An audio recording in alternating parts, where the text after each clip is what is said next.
Alors merci Monsieur Roy pour cette présentation et merci aussi à toutes les équipes. Vu l'ensemble des actions qui ont été menées, effectivement, je complète ce qu'a dit Jean-Philippe Grand et on peut les féliciter, les remercier.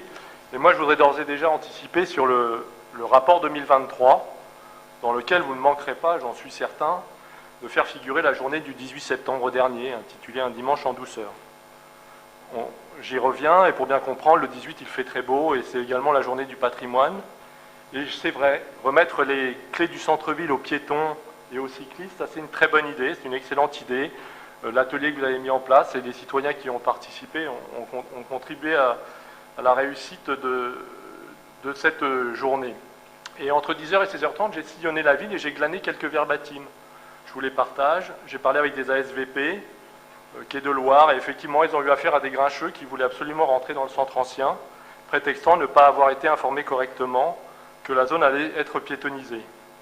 Peut-être que le fait d'avoir uniquement bloqué une seule voie du Quai de Loire a permis ce conflit.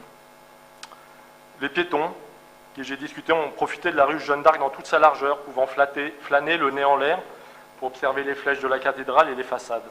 Tout ça, ils pouvaient le faire sans risque. Puis il y a les patrons des terrasses aussi, que ce soit place du Mar 3 ou place de la cathédrale, qui annonçaient que les clients étaient beaucoup plus détendus, restaient plus longtemps et citaient comme première raison le calme, car aucune voiture ne venait troubler la quiétude et la tranquillité et la douceur de cet après-midi-là. C'est bon pour le commerce finalement. Le parvis de la cathédrale résonnait des klaxons de vélo. Eh bien oui, ce 18, on a pu entendre la ville respirer, on a pu entendre les rires des enfants qui pouvaient s'éparpiller dans la rue sans crainte d'une voiture.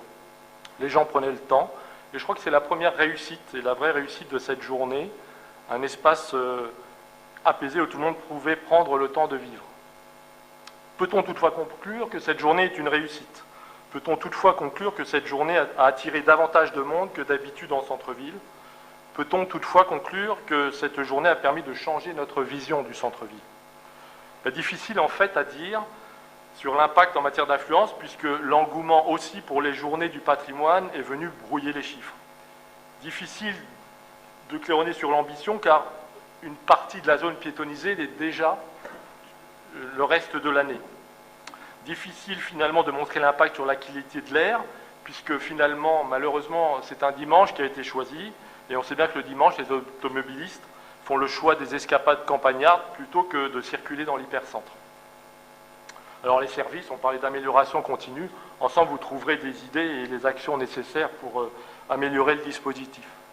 Moi je crois que ce qui se joue, ce n'est pas tant la balance entre les grincheux et les satisfaits, c'est de savoir si vous êtes convaincu du bienfait de cette action. Et c'est de savoir si vous êtes prêt à démultiplier cette opération. C'est de savoir si vous êtes prêt à faire grincer des dents au début, comme on a fait grincer des dents quand il s'est agi de piétonniser la place de la République. Mais qui se souvient aujourd'hui du tollé et qui surtout serait prêt aujourd'hui à faire marche arrière? Pour devenir une ZFE, une zone à faible émission en 2025, seule l'opiniâtreté, une stratégie ambitieuse vont permettre d'y parvenir. Je pense qu'il faut non seulement, et nous pensons qu'il faut non seulement sans attendre, renouveler ces dimanches apaisés, mais il faut l'étendre à plusieurs samedis de 2022 et de 2023 afin de convaincre d'autres catégories de la population. C'est de la répétition que naîtront les nouveaux réflexes. Allez-y en douceur, comme vous dites, mais allez-y franchement. Vous avez su le faire un dimanche, vous pouvez le faire un samedi. Vous construirez ainsi cet îlot appelé de centre-ville entièrement dédié à la déambulation et à l'achat dans les commerces de l'hypercentre. Nous espérons que vous ne tomberez pas dans la facilité de l'événement sporadique.